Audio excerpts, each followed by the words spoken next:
দিল্লি সালতানাতের শাসক ছিল কুতুবউদ্দিন আইবেক। ছিলেন বড় রণকুশলী, সমর কুশলী কুতুবউদ্দিন আইবেক রহমাতুল্লাহ আলাই।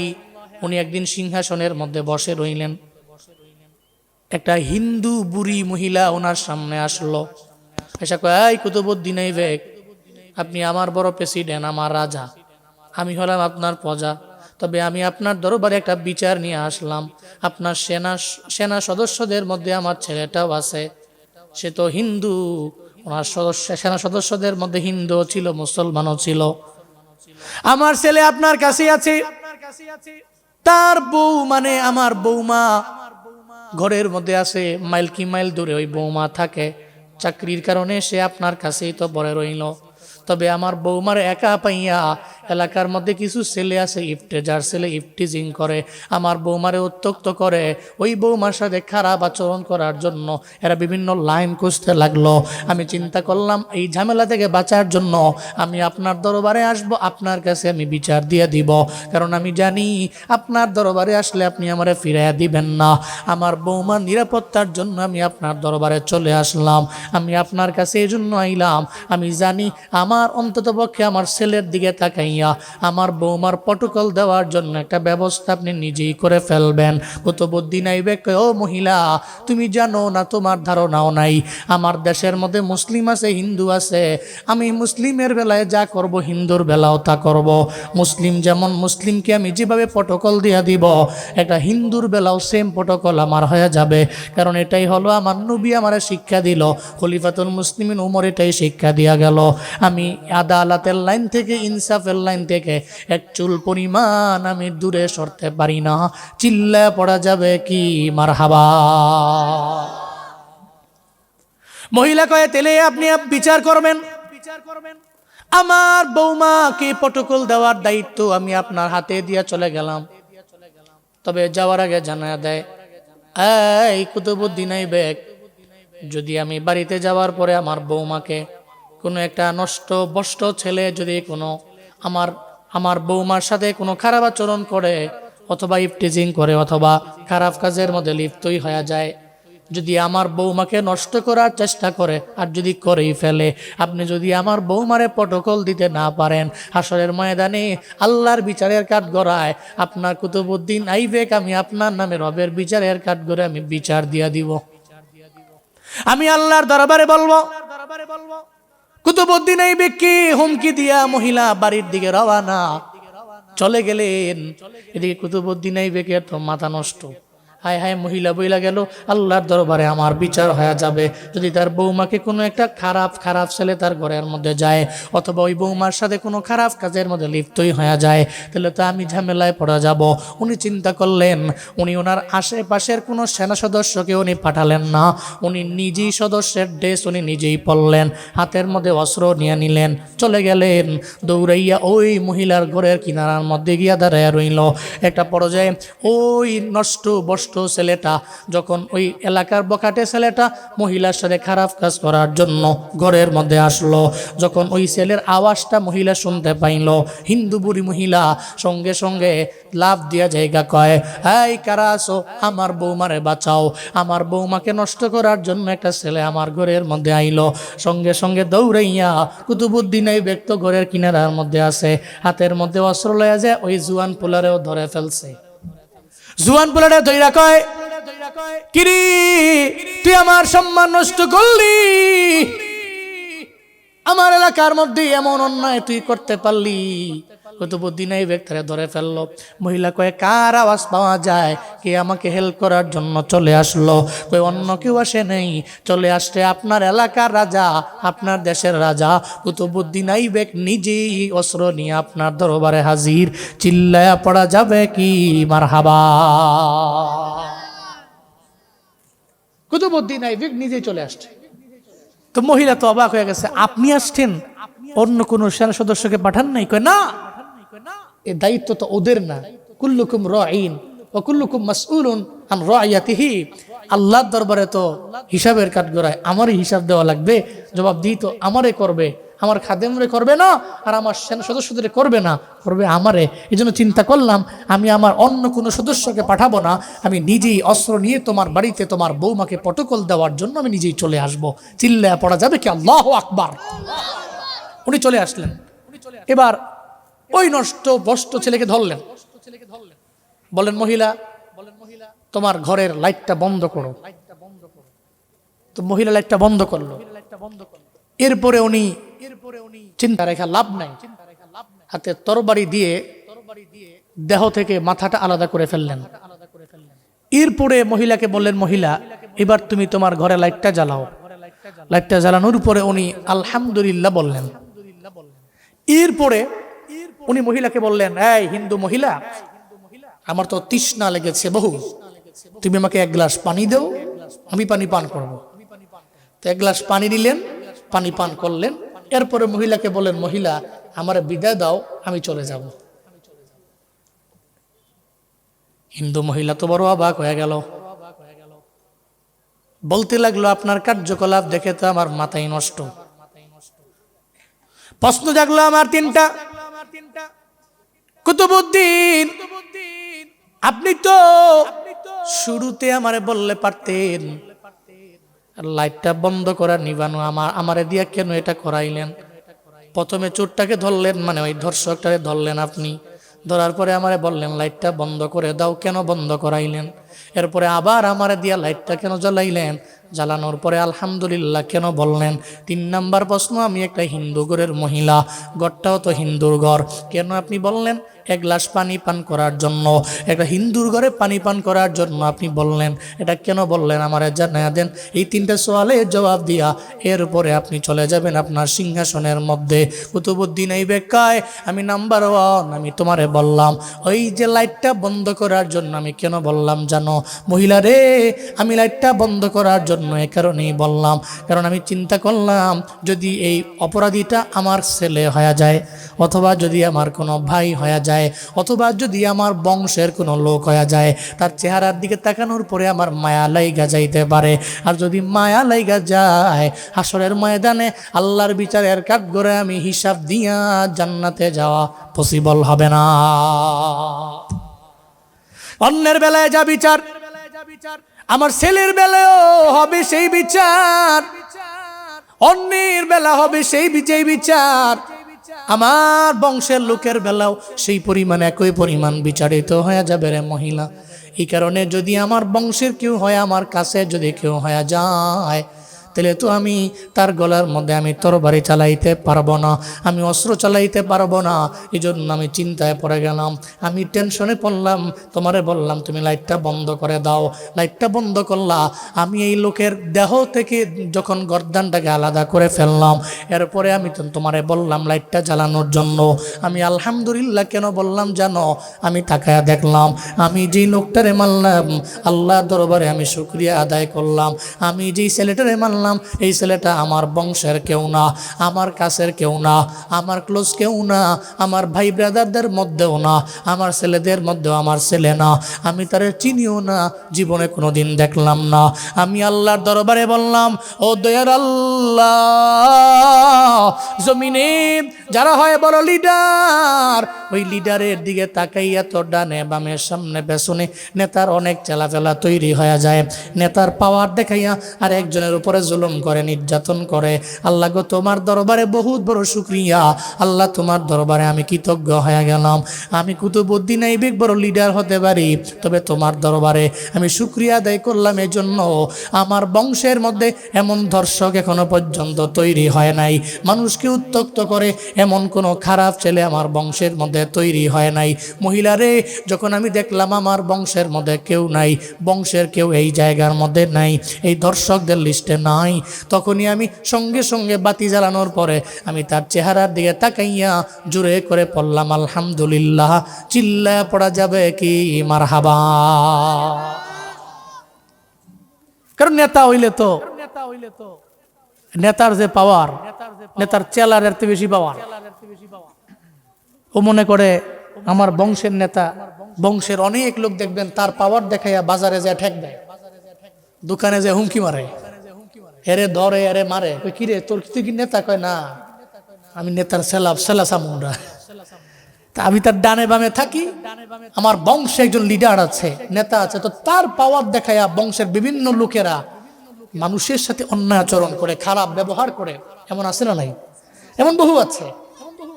কুতুবউদ্দিন আইবেক বলে, আল্লাহর কাছে বহু শুকরিয়া, আমি এত বড় একজন লিডার হওয়ার পরেও আমার বংশীর মাঝে এমন কোন ছেলে জন্ম নেয় নাই যেই ছেলে আমার পাওয়ার দেখায়া অন্য একটা নারীকে টিজিং করে।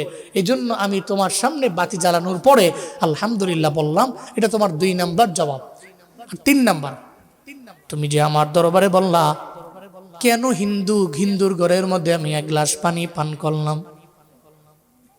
ওই মহিলা, যেদিন তুমি আমার সিংহাসনে গিয়েছো, ওই জায়গার মধ্যে যাওয়ার পরে তুমি তো আসার সময় একটা হুমকি দিয়ে আইলাম, তোমার বৌমা যদি অন্য কোনো ছেলের দ্বারা ধর্ষণের শিকার হয়ে যায়, হাসরের ময়দানে আল্লাহর বিচারে কাঠগড়ায় তুমি আমার নামে বিচার দিবা।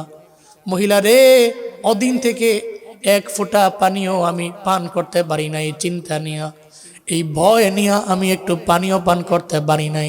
হাসরের ময়দানে আল্লাহ যদি আমারে বলে, কুতুবউদ্দিন তোমার নামে তো বিচার দিছে তোমার প্রজা, বিচার দিছে, তুমি নাকি আদালত করতে পারলা না, তুমি ইনসাফ করতে পারলা না, আল্লাহ দিন আমার জান্নাতে দিবে না, জাহান্নামের মধ্যে আল্লাহ পাঠায় দিবে। মহিলা রে, ওদিন থেকে তো আমার এমন তৃষ্ণা লাগছে, পানি পান আমি করতে পারলাম না। যখন আমি আমার কাজটুকু আমি শেষ করতে পারলাম, তখনই আমি বললাম এখন আমার পানি পান করা যায়।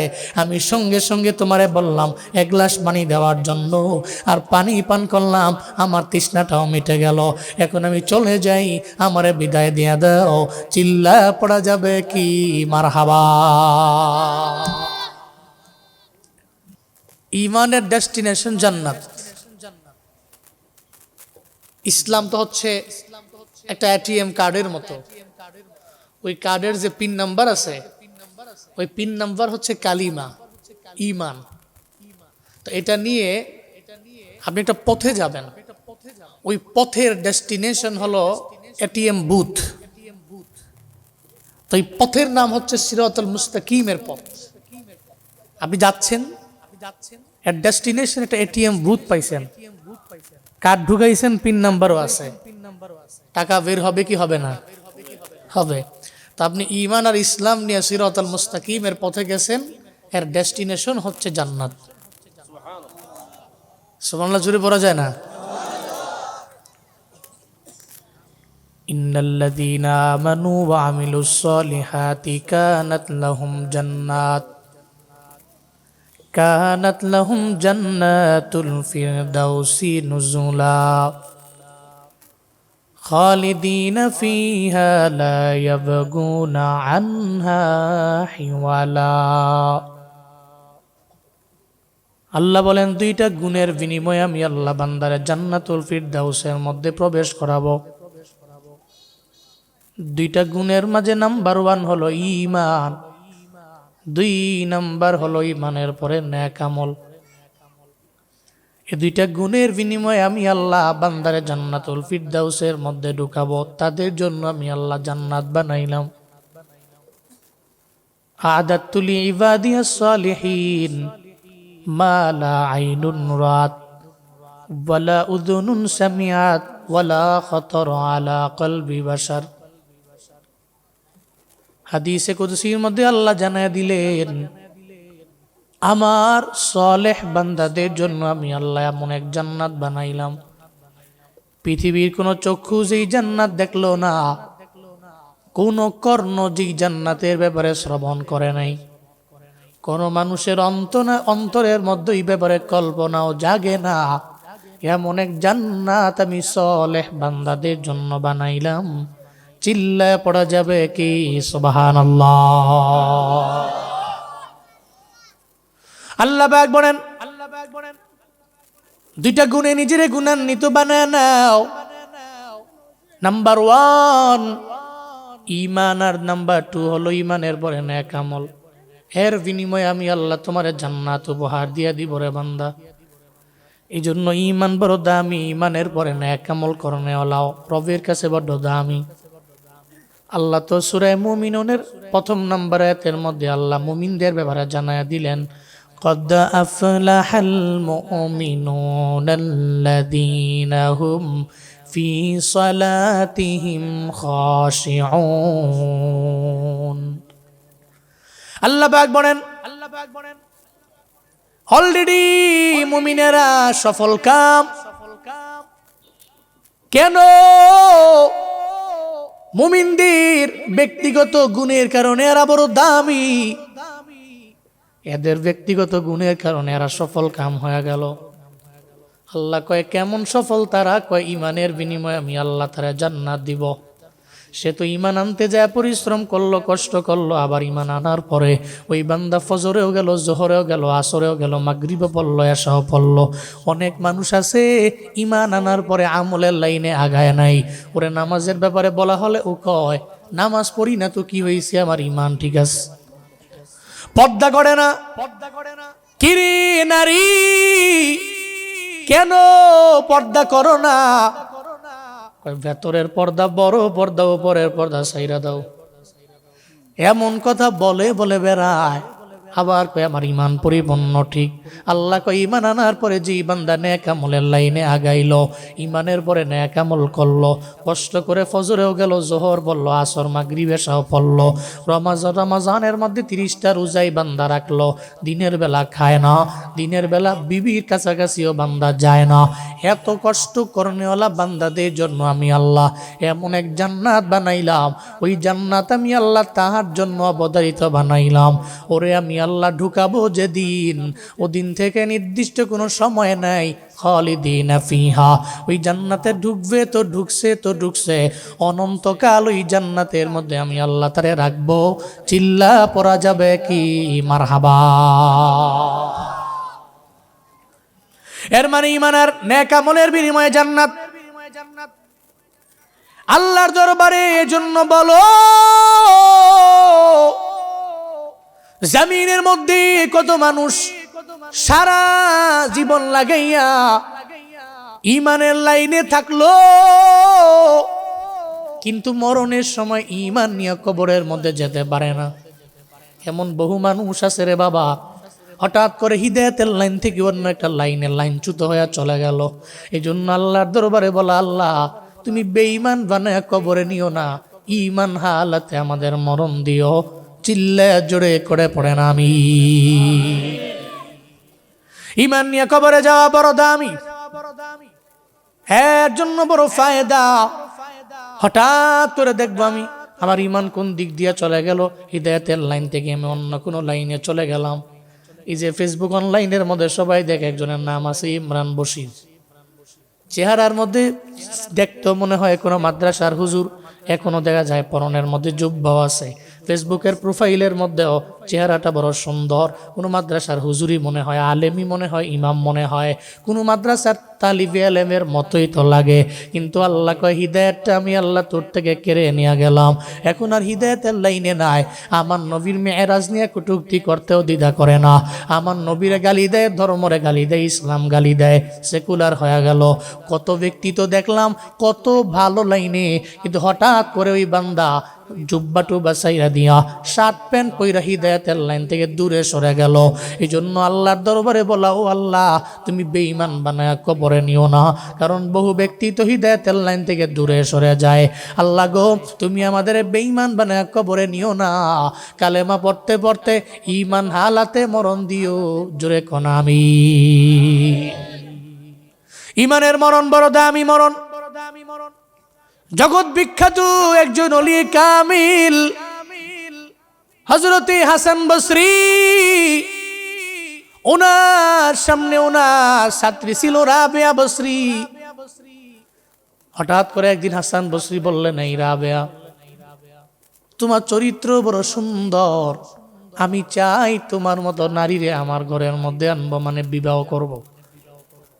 রাবেয়া বলে, হাসান বসরি আমার উস্তাদ, আপনি আমাকে বিয়ে করবেন?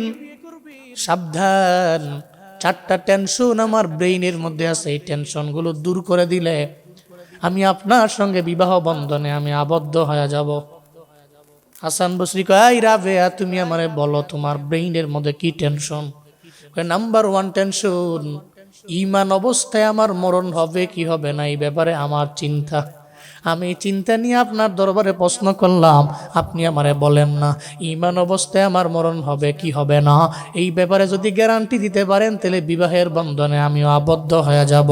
হাসান বসরি কয়, আমার নিজেরই তো জানা নাই ঈমানের সহিত আমার মরণ হবে কি হবে না, আবার তোমার ব্যাপারে আমি কেমনে বলবো, আমি নিজে বলতে পারি না, কারণ যেই জায়গায় নিজেরই এই ব্যাপারে বেল নাই তোমারে তো আমি আরো আগেও বলতে পারি না। কারণ ঈমানের সহিত মরণ হওয়া, এই মরণ তো বড় ভাগ্যের মরণ রে বাপ, এই মরণ তো সব মানুষ পায় না। ঈমানের মরণ বড় দামি মরণ, এটা বড় দামি মরণ। সাহাবী নামাজও পড়েন নাই, রোজাও রাখেন নাই, কোনো আমলও করেন নাই, ঈমান আনলেন, জেহাদের ময়দানে গেলেন। আল্লাহ কয় ওই বান্দা শুধু ঈমান নাই না জেহাদের ময়দানে গেল, সরাসরি মরতে দেরি, মাওলার জান্নাতে যাইতে দেরি হয় না।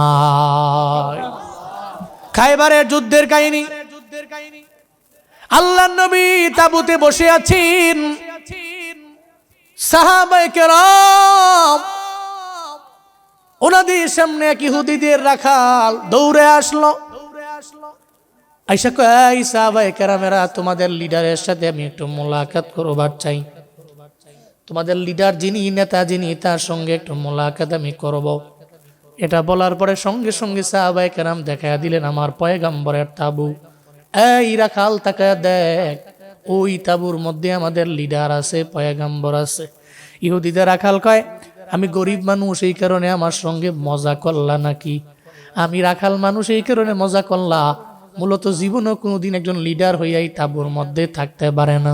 আমাদের যে লিডার, ও তো জীবনেও কোনোদিন তার যে প্রজা আছে এর সঙ্গেও তো ঘুরে না, ওর দাম অনেক, ওর পাওয়ার অনেক, ওর ক্ষমতাও অনেক, কারোর সঙ্গে মিশবার চায় না। সাহাবায়ে কেরাম জানায়া দেয় আমাদের ধর্মের মধ্যে এমন নাই, নেতা যেমন প্রজাও তেমন, সবার সাথে সবার কথাবার্তা হয়, সুন্দর করে মিশা হয়, একটা পর্যায়ে কথাবার্তাও হয়, সুন্দর করে মিশেও যায়। হ্যাঁ ইহুদিদের রাখাল, তুমি তোমার ধর্মের সাথে ইসলাম ধর্মরে মিলাইও না। আমার পয়গম্বর তো এমন, উনি এমন লিডার, এমন নেতা, তুমি যদি কালেমা পড়ি মুসলমান হও, তোমার সাথে আমার নবীর সাথে মুলাকাত হয়ে যাবে, মুআনাকাও হবে। কারণ আমাদের লিডারের মাঝে বিন্দুমাত্র পরিমাণ কোনো অহংকার নাই, কোনো তাকাব্বুরি নাই। কিন্তু বর্তমানে তো লিডারের দ্বারে কাছেও যাওয়া যায় না। নির্বাচন আসার আগে লিডারের দ্বারে কাছে যাওয়া যায়, ডানে বামে যাওয়া যায়, নির্বাচিত হওয়ার পরে ওই লিডারের সাথে মুলাকাতের জন্য 40 দিন লাগে, অপেক্ষা করা লাগে, এরপরেও পাওয়া যায় না, ঠিক কিনা? নির্বাচনের আগে এক পরে আরেক। কিরি জীবনে তো তার মাথায় টুপি দেখলাম না, কয় নির্বাচনের আগে লাগাইলো। এত বড় নামাজি জীবনে কোনোদিন দেখলাম না, কেন? নির্বাচনের আগে নামাজি, হাওয়া লাগছে তাই নামাজে। নির্বাচনের হাওয়া লাগছে এই কারণে মাথার মধ্যে টুপি লাগাইছে। নির্বাচনের হাওয়া লেগে গেল এই কারণে আমল করে মানুষের দ্বারে দ্বারে দ্বারে যায়। নির্বাচিত হওয়ার পরে আর কোনো খবর নাই। অথচ জীবনেও কোনো দিন যেই বান্দা, যেই নেতা, যেই লিডার আমার আল্লাহর উপরে ভরসা করে চলে, ও তো নির্বাচিত হওয়ার আগে এক পরে আর এক হতে পারে না, বরং আগে যেমন পরেও থাকে তেমন। কথা বলেন ঠিক কিনা? ও আগেও যেমন পরেও তো তেমনই থাকে। এটা প্রত্যেকটা মুসলিম লিডারদের কাজ, এবং সে এই ধ্যান ধারণা নিয়েই চলে। মুসলিম লিডাররা যা বলে তা কার্যে পরিণত করে। সে নিজেকে মুসলিমে কামেল ডাকে, সে যেমন মুসলিমে কামেল ঠিক তদ্রুপ ইমামে আদিল। ওর চিন্তা হলো আমি আদালত কায়েম করব, ইনসাফ করব, সবার বেলায় সমতা আনবো। এটাই তো প্রত্যেকটা মুসলিমে কামেল ইমামে আদিলের কাজ। কারণ সে তো তার জীবন বিধানকে ফলো করে লিডার হয়। আর জীবন বিধানে কি বলা আছে কোরআনে?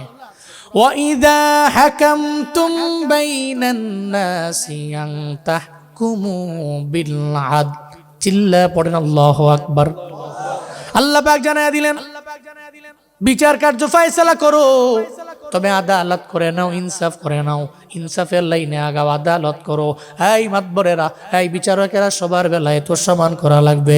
কিন্তু আমার সমাজের মধ্যে দেখবেন বিচারকেরা কেমন জানি হয়ে গেল, কয় মাতবর বিচার করে, ধনীর পোলায় কোনো অন্যায় করলে বিচার করে না 2 আনাও, আবার গরিবের পোলায় ঠিক অন্যায় করলে বিচার করে 16 আনা। কয় কিরে ধনীর পোলার বেলায় কেন বিচার করলা না, আবার গরিবের পোলার বেলায় কেন বিচার করলা?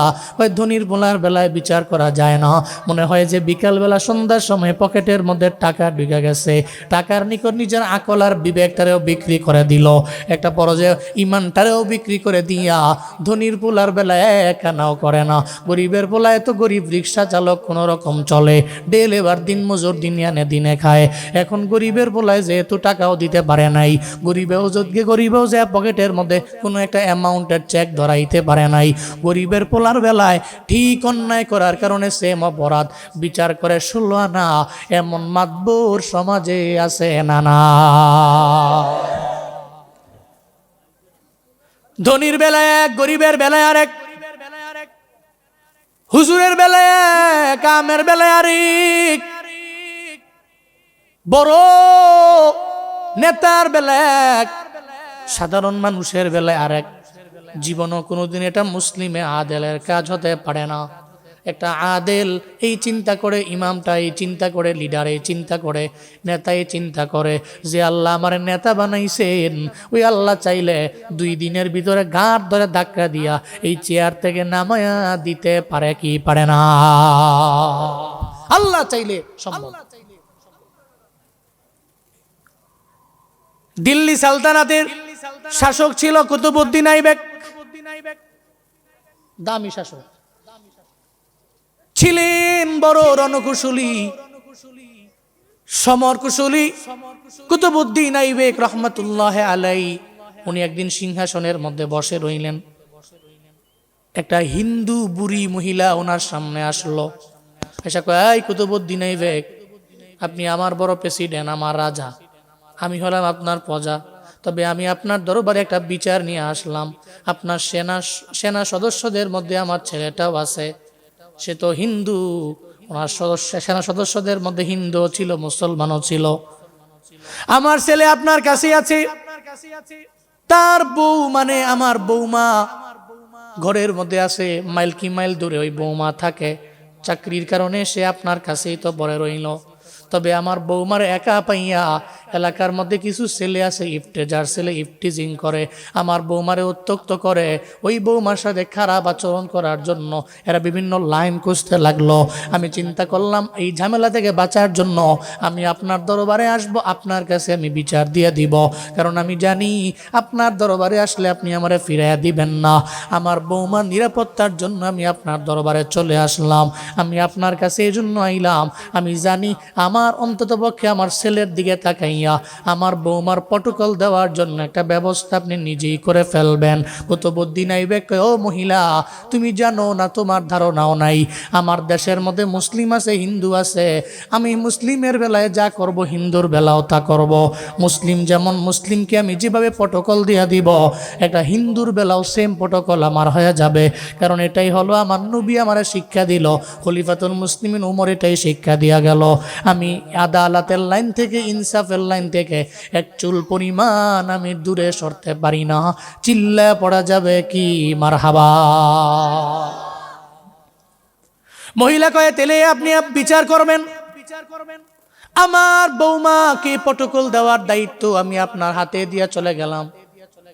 তবে যাওয়ার আগে জানায়া দেয়, এই কুতুবউদ্দিন আইবেক, যদি আমি বাড়িতে যাওয়ার পরে আমার বৌমাকে কোনো একটা নষ্ট বষ্ট ছেলে যদি কোনো আমার বৌমার সাথে কোনো খারাপ আচরণ করে, অথবা ইফটিজিং করে, অথবা খারাপ কাজের মধ্যে লিপ্তই হয়ে যায়, যদি আমার বৌমাকে নষ্ট করার চেষ্টা করে, আর যদি করেই ফেলে, আপনি যদি আমার বৌমারে প্রটোকল দিতে না পারেন, হাসরের ময়দানে আল্লাহর বিচারের কাঠগড়ায় আপনার কুতুবউদ্দিন আইবেক আমি আপনার নামে রবের বিচারের কাঠগড়ায় আমি বিচার দিয়া দিব, আমি আল্লাহর দরবারে বলবো। কুতুবউদ্দিন আইবেককে হুমকি দিয়া মহিলা বাড়ির দিকে রওনা চলে গেলেন। এদিকে কুতুবউদ্দিন আইবেকের তো মাথা নষ্ট, হায় হায়, মহিলা বইলা গেল আল্লাহর দরবারে আমার বিচার হয়ে যাবে যদি তার বৌমাকে কোনো একটা খারাপ ছেলে তার ঘরের মধ্যে যায়, অথবা ওই বৌমার সাথে কোনো খারাপ কাজের মধ্যে লিপ্তই হয়ে যায়, তাহলে তো আমি ঝামেলায় পড়ে যাব। উনি চিন্তা করলেন, উনি ওনার আশেপাশের কোনো সেনা সদস্যকে উনি পাঠালেন না, উনি নিজেই সদস্যের ড্রেস উনি নিজেই পরলেন, হাতের মধ্যে অস্ত্র নিয়ে নিলেন, চলে গেলেন দৌড়াইয়া ওই মহিলার ঘরের কিনারার মধ্যে গিয়া দাঁড়াইয়া রইল। একটা পর্যায়ে ওই নষ্ট বষ্ট ছেলেটা যখন ওই এলাকার বকাটে ছেলেটা মহিলার সাথে খারাপ কাজ করার জন্য ঘরের মধ্যে আসলো, যখন ওই ছেলের আওয়াজটা মহিলা শুনতে পাইল, হিন্দু বুড়ি মহিলা সঙ্গে সঙ্গে লাভ দিয়া জায়গা কয়, এই কারা আছো, আমার বৌমারে বাঁচাও, আমার বৌমাকে নষ্ট করার জন্য একটা ছেলে আমার ঘরের মধ্যে আইলো। সঙ্গে সঙ্গে দৌড়াইয়া কুতুবুদ্দিন এই ব্যক্তি ঘরের কিনারার মধ্যে আছে, হাতের মধ্যে অস্ত্র লইয়া যায়, ওই জুয়ান পোলারেও ধরে ফেলছে। জুয়ান পোলারে ধইরা কয়, কিরি তুই আমার সম্মান নষ্ট করলি, আমার এলাকার মধ্যে এমন অন্যায় তুই করতে পারলি। কুতুবুদ্দিন এই ব্যক্তিরা ধরে ফেললো। মহিলা কয়ে, কার আওয়াজ পাওয়া যায়, কে আমাকে হেল্প করার জন্য চলে আসলো? কই অন্য কেউ আসে নেই, চলে আসছে আপনার এলাকার রাজা, আপনার দেশের রাজা কুতুবুদ্দিন আইবেক নিজেই অস্ত্র নিয়ে আপনার দরবারে হাজির। চিল্লায়া পড়া যাবে কি মারহাবা। কুতুবুদ্দিন আইবেক নিজেই চলে আসছে। তো মহিলা তো অবাক হয়ে গেছে, আপনি আসছেন, অন্য কোনো সেনা সদস্যকে পাঠান নাই? কয় না, এই দায়িত্ব তো ওদের না, কুল্লুকুম রাঈন ওয়া কুল্লুকুম মাসউলুন আন রাইয়াতিহি। আল্লাহর দরবারে তো হিসাবের কাঠগড়ায় আমারই হিসাব দেওয়া লাগবে, জবাব দিই তো আমারে করবে, আমার খাদেমরে করবে না, আর আমার সেনা সদস্যদের করবে না, করবে আমারে। এই জন্য চিন্তা করলাম আমি আমার অন্য কোনো সদস্যকে পাঠাবো না, আমি নিজেই অস্ত্র নিয়ে তোমার বাড়িতে তোমার বৌমাকে প্রটোকল দেওয়ার জন্য আমি নিজেই চলে আসবো। চিল্লায়া পড়া যাবে কি আল্লাহু আকবার। উনি চলে আসলেন। এবার ওই নষ্ট বষ্ট ছেলেকে ধরলেন, বলেন মহিলা তোমার ঘরের লাইটটা বন্ধ করো। তো মহিলা লাইটটা বন্ধ করলো। এরপরে উনি চিন্তা রেখা লাভ নাই, হাতে তরবারি দিয়ে দেহ থেকে মাথাটা আলাদা করে ফেললেন। এরপরে মহিলাকে বললেন, মহিলা এবার তুমি তোমার ঘরে লাইটটা জ্বালাও। লাইটটা জ্বালানোর পরে উনি আলহামদুলিল্লাহ বললেন। এরপরে উনি মহিলাকে বললেন, এই হিন্দু মহিলা, আমার তো তৃষ্ণা লেগেছে বহু, তুমি আমাকে এক গ্লাস পানি দাও, আমি পানি পান করবো। তো এক গ্লাস পানি নিলেন, পানি পান করলেন। এরপরে মহিলাকে বলেন, মহিলা আমার বিদায় দাও, আমি চলে যাব। হিন্দু মহিলা তো বড় অবাক হয়ে গেল, বলতে লাগলো, আপনার কার্যকলাপ দেখে তো আমার মাথায় নষ্ট। প্রশ্ন জাগলো আমার তিনটা, কুতুবুদ্দিন আপনি তো শুরুতে আমারে বললে পারতেন, লাইটটা বন্ধ করা নিবানো আমারে দিয়া কেন এটা করাইলেন? প্রথমে চোরটাকে ধরলেন, মানে ওই ধর্ষকটাকে ধরলেন আপনি, ধরার পরে আমারে বললেন লাইটটা বন্ধ করে দাও, কেন বন্ধ করাইলেন? এরপরে আবার আমারে দিয়া লাইটটা কেন জ্বালাইলেন? জ্বালানোর পরে আলহামদুলিল্লাহ কেন বললেন?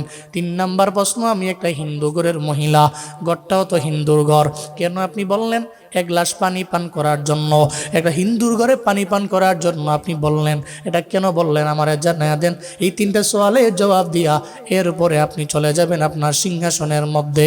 কুতুবুদ্দিন আইবেক কয়, আমি নাম্বার 1 আমি তোমারে বললাম, ওই যে লাইটটা বন্ধ করার জন্য আমি কেন বললাম জানো? মহিলা রে, আমি লাইটটা বন্ধ করার জন্য এ কারণেই বললাম, কারণ আমি চিন্তা করলাম যদি এই অপরাধীটা আমার ছেলে হয়ে যায়, অথবা যদি আমার কোনো ভাই হয়ে যায়, অথবা যদি আমার বংশের কোনো লোক হয়ে যায়, তার চেহারার দিকে তাকানোর পরে আমার মায়া লাইগা যাইতে পারে। আর যদি মায়া লাইগা যায়, হাসরের ময়দানে আল্লাহর বিচারের কাঠগড়ায় আমি হিসাব দিয়া জান্নাতে যাওয়া পসিবল হবে না। অন্যের বেলায় যা বিচার, আমার ছেলের বেলায়ও হবে সেই বিচার, অন্যের বেলা হবে সেই বিচার, আমার বংশের লোকের বেলাও সেই পরিমাণ একই পরিমাণ বিচারিত হয়ে যাবে রে মহিলা। এই কারণে যদি আমার বংশের কেউ হয়, আমার কাছে যদি কেউ হয়ে যায়, তাহলে তো আমি তার গলার মধ্যে আমি তরবারি চালাইতে পারবো না, আমি অস্ত্র চালাইতে পারবো না। এই জন্য আমি চিন্তায় পড়ে গেলাম, আমি টেনশনে পড়লাম। তোমারে বললাম তুমি লাইটটা বন্ধ করে দাও, লাইটটা বন্ধ করলা। আমি এই লোকের দেহ থেকে যখন গর্দানটাকে আলাদা করে ফেললাম, এরপরে আমি তোমারে বললাম লাইটটা জ্বালানোর জন্য। আমি আলহামদুলিল্লাহ কেন বললাম জানো? আমি তাকায়া দেখলাম আমি যেই লোকটারে মারলাম, আল্লাহ দরবারে আমি শুকরিয়া আদায় করলাম, আমি যেই ছেলেটারে মারলাম এই ছেলেটা আমার বংশের কেউ না, আমার কাছের কেউ না, আমার ক্লোজ কেউ না, আমার ভাই ব্রাদারদের মধ্যেও না, আমার ছেলেদের মধ্যেও আমার ছেলে না, আমি তারে চিনিও না, জীবনে কোনো দিন দেখলাম না। আমি আল্লাহর দরবারে বললাম, ও দয়ার আল্লাহ, জমিনে যারা হয় বড় লিডার, ওই লিডারের দিকে তাকাইয়া তো ডানে বামে সামনে পেছনে নেতার অনেক চেলাফেলা তৈরি হয়ে যায়। নেতার পাওয়ার দেখাইয়া আর একজনের উপরে জুলুম করে, নির্যাতন করে। আল্লাহ গো তোমার দরবারে বহুত বড় শুকরিয়া, আল্লাহ তোমার দরবারে আমি কৃতজ্ঞ হয়ে গেলাম। আমি কুতুবউদ্দিন আইবেক বড় লিডার হতে পারি, তবে তোমার দরবারে আমি শুকরিয়া আদায় করলাম এই জন্য আমার বংশের মধ্যে এমন ধর্ষক এখনো পর্যন্ত তৈরি হয় নাই, মানুষকে উত্ত্যক্ত করে এমন কোনো খারাপ ছেলে আমার বংশের মধ্যে তৈরি হয় নাই।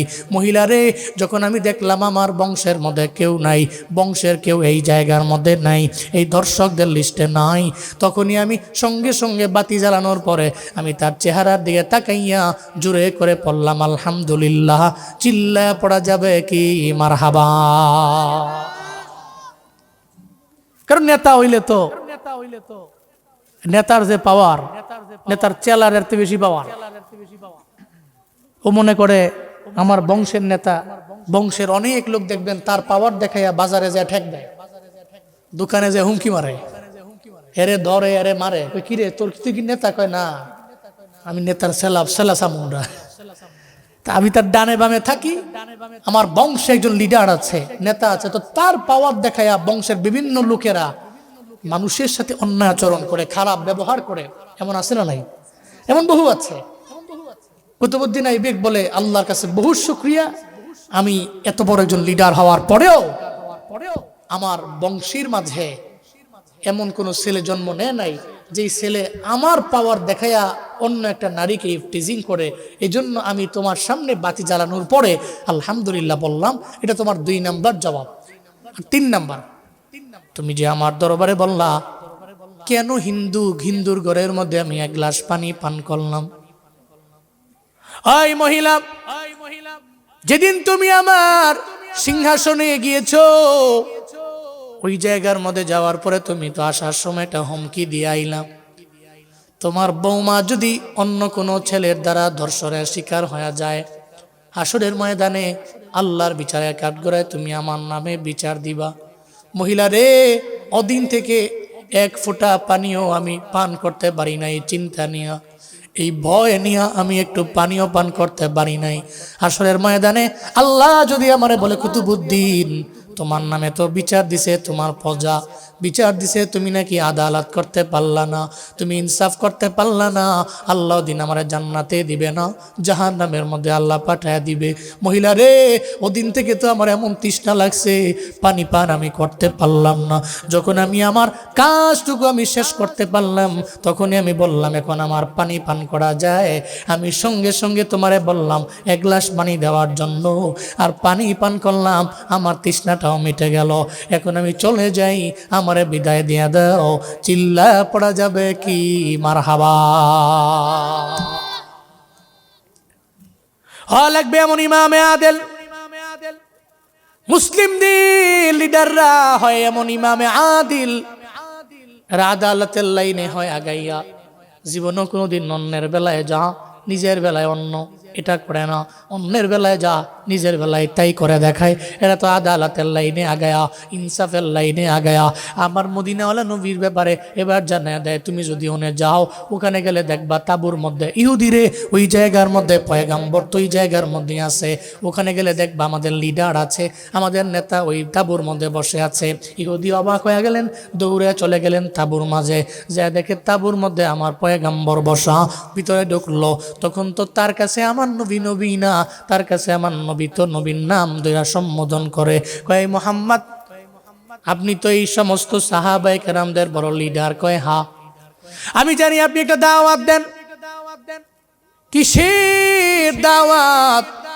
নবীজি বললেন অন্য কোনো লাইনের দাওয়াত না, আমার দাওয়াত হলো কালিমার দাওয়াত। কুলু লা ইলাহা ইল্লাল্লাহ, তোমরা সবাই বলো আল্লাহ ছাড়া কোনো ইলা নাই, আল্লাহ ছাড়া কোনো মাবুদ নাই, আল্লাহ ছাড়া ইবাদত পাওয়ার যোগ্য কেউ নাই। যদি বলতে পারো তাহলে তোমরা সফল কাম হয়ে যাবা। এটাই তো যুগে যুগে সব নবীদের দাওয়াত, এটাই তো আমার দাওয়াত। এবার ইহুদি কয় তুমি যে কালিমার দাওয়াত দেও ওই কালেমা পড়লে আমার ফায়দা কি হবে? আল্লাহর নবী জানায়া দেয়, হ্যাঁ ইহুদি রাখাল, তুমি যদি আমার হাতে কালিমা পড়ো আর যদি কালেমা পড়ে নিজের একজন মুসলিম বানাইতে পারো, মনে রাখবা আল্লাহর ওয়াদা হলো ইন্নাল্লাযীনা আমানু ওয়া আমিলুস সলিহাত কানাত লাহুম জান্নাতুল ফিরদাউসি নুজুলা। তুমি ঈমান আইনা নেক আমল করতে দিদি, নেক আমল করলে ঈমানের বিনিময়ে তোমার কপালে লেখা থাকবে মাওলার জান্নাত। এর মানে ঈমানের বিনিময়ে জান্নাত বাবা। ইহুদি কয় পয়গম্বর শুধু তাই না, আমি যে ঈমান আনলাম, কালেমা পড়লাম, মুসলমান হলাম, যদি আমি হই তাহলে আমার আর কোনো ফায়দা আসেনি। কয় ফায়দা হইল তুমি যখন কালিমা পড়বা, তুমি যখন মুসলমান হয়ে যাবা, তুমি মুসলমান হওয়ার পরে আমার মাঝে আর তোমার মাঝে কোনো পার্থক্য আমি নবীর দেখি না। তখন তুমি আমার ভাই হয়ে যাবা, তুমি আমার ভাই হয়ে যাবা, তোমার সাথে আমার মুআনাকা হয়ে যাবে। তুমি তোমার বুকের সঙ্গে আমার বুক লাগাবো, তোমার কাঁধের সঙ্গে আমার কাঁধ লেগে যাবে। ইহুদি তো বড্ড অবাক হয়ে গেল।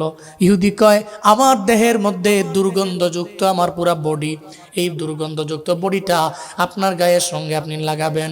ইহুদি কয় না রে, জীবনও কোনো দিন আমরা এটা মনে করি না। আমাদের কাছে সাদা কালো কোনো পার্থক্য নেই, আমাদের কাছে কুলি মজুর কোনো পার্থক্য নাই, কে নেতা কে প্রজা কে বাদশা এটা আমরা দেখি না। আল্লাহ দেখে না, আমাদের ধর্মের কোনো মানুষেরা দেখে না। তুমি যদি কালেমা পড়ে এখনই মুসলমান হয়ে যাও, সাহাবায়ে কেরাম সব মিলে তোমার সাদরে বরণ করে নিবে। পড়া যাবে কি সুবহানাল্লাহ।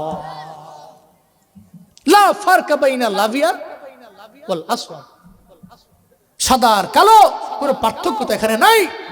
তুমি কি রাখাল না বড় দামি লোক, কি লোক এগুলা দেখার সময় নাই। তুমি ঈমান আনছো তো সবচেয়ে বড় পরিচয়, ইন্নামাল মুমিনুনা ইখওয়া। সুবহানাল্লাহ জোরে পড়বেন না? আল মুসলিম আখুল মুসলিম, এটা পরিচয়।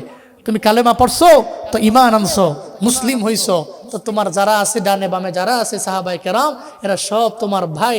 এমনকি আমি তোমাকে আমার বুকের মধ্যে আগলে রাখবো, কারণ এই পৃথিবীতে আবু জাহাল উতবা সাহেবার চাইতে হযরত বিলাল তো দামি। বিলাল তো দামি কেন? কয় কালিমার কারণে, সে তো ঈমান আনছে, তো কালিমা পড়ছে, এই কারণে আবু জাহালের চাইতেও হযরত বিলালের দাম কম না বেশি? একটু বেশি না অনেক বেশি? সুবহানাল্লাহ জোরে পড়বেন না? দাম আছে, বহুত দাম, বহুত দাম।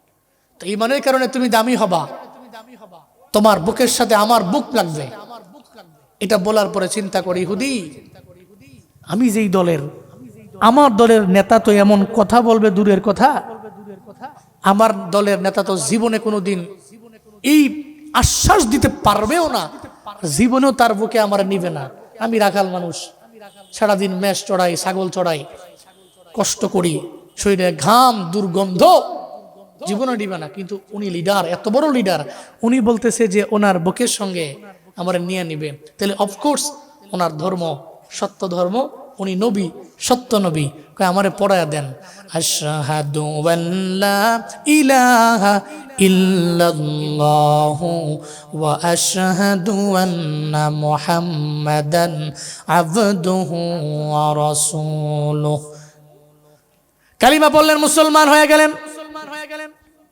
এবার ইহুদি কয় পয়গম্বর আমি তো কালিমা পড়লাম, মুসলমান হয়ে গেলাম, এবার আপনি আমায় বলেন না এখন আমি কি আমল করব, কোন আমলের ব্যাপারে আপনি আমার অ্যাডভাইস দিবেন?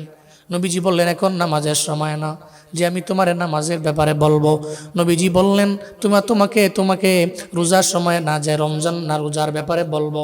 এখন তো আমার সাহাবায়ে কেরাম খায়বারের প্রান্তে যুদ্ধ করার জন্য আসলো। এখন তোমার জন্য সবচেয়ে বড় কাজ হলো যুদ্ধের ময়দানে যাওয়া। তুমি যুদ্ধের ময়দানে যাবা। এবার আবার প্রশ্ন করে পয়গম্বর, আমি যে মাত্র কালিমা পড়লাম, মুসলমান হয়ে গেলাম, যুদ্ধের ময়দানে যদি আমি যাই, ওখানে গিয়ে যদি আমি শহীদ হয়ে যাই, তাহলে শহীদ হয়ে গেলে আমার কি ফায়দা? ওই শহীদ হয়ে গেলে হাসরের ময়দানে আল্লাহ তোমার দরবার থেকে তোমার জীবনের কোনো কাজের হিসাব নিবে না। আল্লাহ দিন বেলা হিসাব তোমারে জান্নাতি বানায়া দিবে। তুমি যদি শহীদ হয়ে যাও, তুমি তো রবের দরবারে এত দামি, হাসরের ময়দানে তুমি তো রক্ত মাখা বডি লইয়া রবের দরবারে উঠবা, আল্লাহর দরবারে তুমি যাবা। আল্লাহ বলবে কে তুমি? বলবা তুমি ফি সাবিলিল্লাহ, যুদ্ধের ময়দানে আমি গেলাম, তোমার রাস্তায় আমার জীবনটাকে আমি বিলীন করে দিয়া গেলাম। আল্লাহ সেদিন বলবে, এই তোমার হাত নাই, পা নাই, বডির একটা অংশ নাই, আবার পুরা বডিটাই তো রক্ত মাখা। আমি আল্লাহ চাই না তুমি জাহান্নামে যাও। আবার আমি আল্লাহ তোমার দরবার থেকে কোনো হিসাব নিব না। ও শহীদ রে, যাও তুমি বেলা হিসাব এই মুহূর্তে জান্নাতে ঢুকে যাও। এর মানে তুমি যদি শহীদ হও, তাহলে তুমি জান্নাতি, হিসাব নিবে না, আল্লাহ তোমার জান্নাতের মধ্যে ঢুকাইয়া দিবে। এটা তো নাম্বার 1। শুধু তাই না, তুমি গাজী হয়ে গেল, রবের দরবারে দামি হবা। এবার ইহুদি কয়, পয়গম্বর তাহলে এত বড় একটা ফায়দা, এত বড় আমার জীবনের অর্জন আমি কেন করব না? আমি ঈমান আনলাম, এখনই আমারে বিদায় দেন, আমি এই মুহূর্তে খায়বারের প্রান্তরে চলে যাব। সাহাবায়ে কেরামদের সঙ্গে মিলিত হইয়া আমি এই মুহূর্তে যুদ্ধের ময়দানে ঝাঁপিয়ে পড়ব। চিল্লায় পড়া যাবে কি সুবহানাল্লাহ? আমি এই মুহূর্তে এখন ঝাঁপিয়ে পড়ব। নবীজি বলেন, না দাঁড়াও, স্টপ।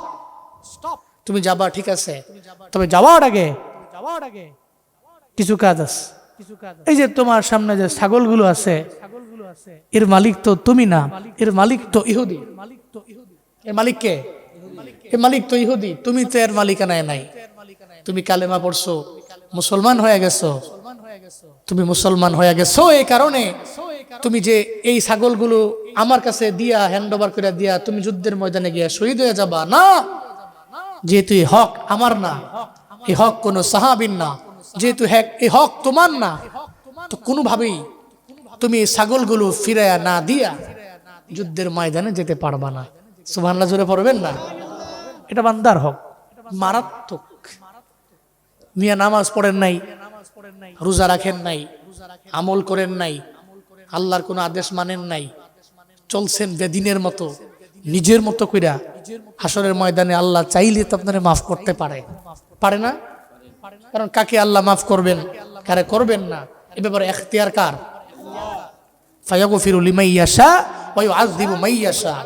আল্লাহ পাক বলছেন, আল্লাহ চাইলেই তো ক্ষমা করতে পারেন, যারই ইচ্ছা তারই তো আল্লাহ আযাবে গ্রেফতার করবেন। সব বিষয়ের উপরে ক্ষমতা রাখেন কে? তো যে আল্লাহ রাখেন, আল্লাহ চাইলে তো মাফ করতে পারেন, কিন্তু বান্দার হক, ওটা তো আল্লাহর হক ছিল, বান্দার হক আল্লাহ মাফ করবে না। এই জন্য এটা মারাত্মক, বান্দার হকটা বড় মারাত্মক। হাসরের ময়দানে আল্লাহ বলবে, এই আব্দুল কুদ্দুস যাও, জান্নাতে যাও, আমলের বিনিময়ে জান্নাতে ঢুকো। তো যাবে, পথিমধ্যে যাওয়ার পরে আরেকজন তার গ্রামের লোক দাঁড়ায় যাবে, কি কই যাও? কই জান্নাতে। কই দাঁড়াও, ওই যে জমিনের 10,000 টাকা দিব না? বলবে, তোর কি এখনো মনে আছে? মনে আছে, এখন তো আমি বেকায়দায় পড়ছি, চিন্তা করছি, তো এই মুহূর্তেই আমি আমার সেই টাকা তোমার কাছ থেকে নিব, কারণ এটা আমার হক ছিল। তুমি তো নেতার পাওয়ার দেখা দেও নাই, তুমি তো 9-6 দিয়ে একটা বুঝ দিছো, তুমি আমার টাকা মাইরা দিছ। এরকম টাকা মাইরা দেয়া আছে না নাই? এই জন্য এই সমাজে দেখবেন এখন আর কেউ কারো ঋণ দেয় না, কখনো দেয় না। আপনি একজন লোকের কাছে যাবেন, ভাই বড় ঝামেলায় পড়ছে, ঋণ দেন, ঋণ দিবে না। ভাই ঝামেলায় পড়ছি, আমার 1 লাখ টাকার সুদ দেন, সুদের উপরে সঙ্গে সঙ্গে টাকা বের করে দিয়ে দেয়। একটু আগে কয় নাই, এখন কয় আছে, কয় হ্যাঁ সুদে টাকা লাগাও, লয়ে যাও। তুমি 1 লাখ নিবা, 1,30,000 দিবা, এখন টাকা আছে 1 লাখ না 5 লাখ লো, 5, 30, 150 বছরটা ঘুরে গেলেই তো 6,50,000। ঠিক কিনা বলেন? এই চিন্তা করে আয়াত দিয়া দিছে, কিন্তু ঋণ দেয় না। কেন জানেন? কারণ জানে তোমার ঋণ দিয়ে আমি ঝামেলা করবো। তোমার ঋণ দেওয়া মানে হইলো আমার 10 জোড়া জুতা, এই ঋণ তুলতে গিয়া তোমার কাছ থেকে টাকা তুলতে গিয়া আমার 10 জোড়া জুতাই ক্ষয় হয়ে যাবে। এই জন্য দেখবেন কেউ কেউকে ঋণ দেয় না। আর তো বহু লোক এখানে আছে সমাজে, দেখবেন আপনি কোন একটা দোকানে বাকি খায়, এক দোকানে বাকি খায় 3-4 হাজার টাকা মোটামুটি বাকি খাইছে, এরপর আর ওই দোকানে যায় না। এরকম আছে না নাই? শেষ করে আরেক দোকানে গেছে, ওই দোকানে যায় 3-4 হাজার খাইছে, বাকিটা কি খাইয়া আর খোঁজ খবর নাই। এখন তো 2-3 দোকান যখন খাইছে, বাজারের মধ্যে ভিড়তে পারে না, ওই বাজারও যায় না। আবার ওই দোকানের মালিক যদি দেখে, একেবারে মনে করেন যে 1.5 মাইল দূর থেকে খালি কইছে যে ওই মালিকের রাস্তা দিয়ে আইতাছে, হ্যাঁ দেখো এই রাস্তা দিয়ে কমপক্ষে যাবো না, প্রয়োজনে ফুগুরে ফাল দিয়ে ফিরে যাবো। বহুত লোক এমন আছে, এমন কি বছর চলে গেছে ওই ব্যক্তির টাকা দেয় না, আর ওই ব্যক্তির সাথে মোলাকাতও করে না, তার সাথে কোনো সাক্ষাৎও নাই। একটা পর্যায়ে একদিন মসজিদও দৌড়ালিস, কই ধরছে মসজিদ, এখন তো মসজিদ দিকে তো দৌড় দেওয়া যাওয়ার সুযোগ নেই। এদিকে ডানে বামে সামনে পেছনে সব জায়গায় খালি দেওয়াল, ওই যাইব কই লাভ দিয়া, ফুগুরও তো নাই যে ফুগুরও খালো লাভ দিয়া ফিরে যাই ডুব দিয়া থাকবো না হেনার তলে, এটাও তো সম্ভব না। তো এক পর্যায়ে কইতেছে তুই এত বেলা যা, এই 3000 টাকার লেগে মসজিদ আইও ধরন লাগে, লজ্জা শরম নাই? হেরে কয় লজ্জা শরম নাই, হের কত শরম, 1 বছর লাগে 3000 টাকার লেগে ঘুরাইতেছে। এরকম আছে না নাই? বহু লোক আছে। হাসরের ময়দানে দাঁড়ায় যাবে, আই দাঁড়া টাকা দিয়া যায়, সঙ্গে সঙ্গে বান্দা আল্লাহর দরবারে বলবে আল্লাহ একজন তো দাঁড়ায় গেল, কয় কি বলে, কয় টাকা নাকি আমি তার দরবার থেকে নিলাম, এখন ওই টাকা তারে দেওয়া লাগবে, এরপরে জান্নাতের মধ্যে যেতে পারবো রে আল্লাহ। আল্লাহ পাক বলবে কিরে সত্যি নাকি, কয় হ্যাঁ, কয় তাহলে ফুটেজ বের করো। ফুটেজ বের করে দেখা যাবে ওই ব্যক্তিটা তার পেছনে পেছনে 2-3 বছর লাগে ঘুরলো, কিন্তু দেয় নাই, ওই অবস্থায় মারা গেল। এটা তো আল্লাহর হক ছিল না, এটা তো বান্দার হক ছিল। আল্লাহ পাক বলবে তাহলে টাকা ফিরে দাও। হাসরের ময়দানে তো টাকা নাই, ওই সময় তো রিয়াল নাই, ওই সময় তো মালদ্বীপের রুপিস নাই, ওই সময় তো পাউন্ড নাই, ওই সময় তো পৃথিবীর কোনো টাকাও মিলানো যাবে না। কয় কি আছে? ওই তেলে আছে তো হাতের মধ্যে নেক আমল, ওই তেলে তার নেক আমল দাও। এমন অবস্থা হয়ে যাবে যেই ব্যক্তিটা কনফার্ম জান্নাতি, সে নেক আমল দিতে দিতে ওই ব্যক্তিটারে দেওয়ার কারণে ও জাহান্নাম থেকে ফিনা জান্নাতি হয়ে যাবে। কনফার্ম জান্নাতি ব্যক্তিটা বান্দার হক দিতে যাইয়া, টাকার বিনিময়ে নেক আমল দিতে যাইয়া কনফার্ম জান্নাতি ব্যক্তি জাহান্নামী হয়ে যাবে। চিল্লায় পড়া যাবে কি নাউজুবিল্লাহ। বান্দার হক বড় মারাত্মক। আল্লাহ নবীজি বললেন, এই ইহুদিদের রাখাল, আমি তোমারে বলি তুমি যাও, ইহুদিদের রাখাল তুমি যাও, আগে ছাগলগুলো দিয়ে আসো, এরপরে তুমি যুদ্ধের ময়দানে গিয়ে শহীদ হয়ে গেলে আল্লাহর বিচারে কাঠগড়ায় কোনো হিসাব তোমার হবে না, তুমি চলে যেতে পারবা আমার মাওলার জান্নাতে। এটা বলার পরে ইহুদি ছাগলগুলো দিয়ে আসলেন, এরপরে যুদ্ধের ময়দানে চলে গেলেন, ওখানে গিয়ে শহীদ হয়ে গেলেন। একটা পর্যায়ে আবার মায়ান নবী যুদ্ধের পরে বলতে লাগলেন, সাহাবায়ে কেরামেরা, আমার যত সাহাবীরা জমিন থেকে বিদায় নিয়ে চলে গেল, এদের প্রত্যেকের লাশগুলো একসাথে করে দাও, বিনা গোসলে দাফন করাইয়া দাও। যখন সাহাবায়ে কেরামেরা, যখন সাহাবী যারা শহীদ হয়ে গেল, এদেরকে যখন লাশগুলো একসাথে করলেন, একটা পর্যায়ে একটা সাহাবীর চেহারা দেখে চিনতে পারে না, এই সাহাবীটা কেডা, চিনতে পারে না। চিন্তায় পড়ে গেলেন, আল্লাহ নবীর দরবারে গেলেন, যা বলে পয়গম্বর, একজন লোককে দেখতেছি আমাদের পক্ষে হইয়া তাদের বিরুদ্ধে লড়াই করলো, জমিন থেকে বিদায় নিয়ে চলে গেল। আল্লাহ নবী গো, আমরা তো তাদের চিনি না, জীবনে কোনোদিন আমরা এদের আরে ভাই হিসাবে আমাদের ডানে বামে পাইলাম না। আল্লাহ নবী কয়ে তাকায় দেখ না, সে তো আমার এমন এক সাহাবী রে, এমন এক সাহাবী, খায়বারের প্রান্তে আসার আগেও সেই ইহুদিদের রাখাল ছিল, কালেমা পড়ে মুসলমান হয়ে গেল। তার দিকে তাকায় দেখো সাহাবায়ে কেরামেরা ঈমান আনার পরে নামাজও পড়ে নাই, রোজাও রাখে নাই, কোনো আমলও করে নাই, খালি জিহাদের ময়দানে গিয়া শহীদ হয়ে গেছে। তার কপালে লেখা আছে মাওলার জান্নাত। এর মানে একটু আগেও যদি সে মারা যাইতো তো বেঈমান হয়ে মারা যাইতো, ইমানের বিনিময়ে যে জান্নাত এটা সে পেত না, কিন্তু এখন যে সে মারা গেল ইমানের উপরই মারা গেল, আর ইমান আইনা যে মারা গেছে ওই ব্যক্তির ডেস্টিনেশন মাওলার জান্নাত। সুবহানাল্লাহ জোরে পড়া যায় না? এই জন্য আল্লাহর দরবারে বলো, আল্লাহ তুমি ইমানের সাথে মরণ দিও। এটা আল্লাহর দরবারে বলো, কারণ ইমানই মরণ বড় দামি মরণ, ইমানই মরণ বড় দামি মরণ। তো রাবিয়া বসরি হাসান বসরিকে বলে, আমাকে এই টেনশন থেকে মুক্ত করেন। হাসান বসরি কয়, আমার নিজেরই বেল নাই, আমি তোমারে কি বলবো? তো 1 নাম্বার টেনশন তো রয়ে গেল। 2 নাম্বার টেনশন হাসান বসরি, আমার টেনশন হলো কবরের মধ্যে যাওয়ার পরে মুনকার নাকির 3টা সওয়াল করবে। আচ্ছা বলেন তো আমি জবাব দিতে পারবো কি পারবো না? হাসান বসরি কয়, কবরে যায় এই 3 সওয়ালের জবাব আমি দিতে পারবো কি পারবো না? আমার নিজেরই খবর নাই, আমি তোমারটা কেমনে বলবো? কয়েকটা টেনশন তো রয়েই গেল। 2 নাম্বার টেনশন রয়ে গেছে। নাম্বার 3 টেনশন, নাম্বার 3, হাই হাসান বসরি আমার উস্তাদ, হাসরের ময়দানে দল 2টা, ইন্নাল আবরার লাফি নাঈম ওয়া ইন্নাল ফুজ্জার লাফি জাহিম। আবরাররা জান্নাতি, ফুজ্জাররা জাহান্নামে। আচ্ছা বলেন তো আমি কোন দলের হব? আবরারদের হব না ফুজ্জারদের হব? বলেন তো। হাসান বসরি রহমতুল্লাহ আলাইহি কয়, আমার নিজেরই খবর নাই, আমি কি আবরার হব না ফুজ্জার হব? আমার নিজেরই বেল নাই। কয় তো টেনশন 3টেই রয়ে গেল। নাম্বার 4 টেনশন, নাম্বার 4, আচ্ছা বলেন তো জান্নাতে যাওয়ার আগে যে ব্রিজ আছে পুলসিরাত, আমি কি এটা পার হতে পারবো না পারবো না? হাসান বসরি কয়, নিজেরই খবর নাই, পকেটে ব্রিজ পার হওয়ার টুল যত টাকা লাগে যথেষ্ট পরিমাণ ওই টাকাই তো আমার কাছে নাই, নিজেই টুল দিতে পারি না। আরেকজন যদি কয়, কিরে যদি ওপার যাইবা তাহলে আমারও একটু লইয়া যাও, এরকম মাঝে মাঝে যদি বলে, যমুনা পার হই আমরা মাঝে মাঝে, প্রায় সময় মাসে 10-12 বার পার হইতে হয় যমুনা। উত্তরবঙ্গে যাওয়ার জন্য যমুনা ব্রিজ পার হয়। তা ওখানে মাঝে মাঝে ড্রাইভার সাহেব মজা করে, টোল প্লাজায় গিয়ে কয়, সবসময় তো নেনি, মাঝে মাঝে একটু কম টম নেওয়া যায় না? তো যখন আমারে দেখছে টোল প্লাজার লোক, হুজুর তেলে আরো বেশি বাড়ায় দিব, 50টা 100টা আর বাড়ায় দিব। আমাকে 60 ড্রাইভার সাহেব লারা মারা দিয়েন না, তো মুশকিল। 550টা আসলে এই ভালো, আমরা দেখে আরো 100টা বাড়ায় দিব, তো মুশকিল হয়ে যাব, বুঝেন নাই?